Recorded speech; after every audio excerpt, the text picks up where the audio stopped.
ज्या संजय राऊताचं राजकारण हे केवळ माध्यमाच्या कॅमेऱ्यापुरतंच मर्यादित आहे, त्या राऊत यांनी आता पंतप्रधान 29 पर्यंत राहणार का 2035 अखेरपर्यंत हेच राहणार हा विचार करता कामा नये। दुसरी गोष्ट ही आहे की एक देश एक निवडणूक राष्ट्रहिताची आहे, लोकशाही सशक्त होणारी आहे, प्रशासनाचा आर्थिक बोजा कमी करणारी आहे। एवढंच नव्हे तर आचारसंहितेच्या नावाखाली वर्ष वाया जातं त्याच्यापासूनही मुक्ती मिळेल।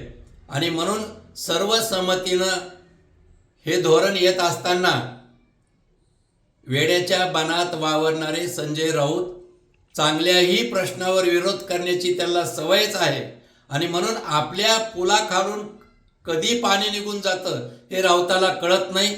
सकाळी बोलल्यानंतर संध्याकाळी एकनाथराव शिंदे बाहेर पडले 2019ला आणि म्हणून आताही महाविकास आघाडीमध्ये फार मोठी अस्वस्थता आहे।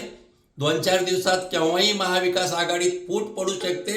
लोकसभेला यश मिळालेलं आहे ते ठाकरे शिवसेनेमुळे नाही, काँग्रेस पक्ष आहे, शरद पवारांमुळे त्यांच्या किमान जागा निवडून आलेल्या हा विचार त्यांनी करावा आणि काँग्रेस पक्षामधली अंतर्गत जी वादावादी सुरू आहे त्याचाही विचार राऊतांनी करावा हे नक्कीच।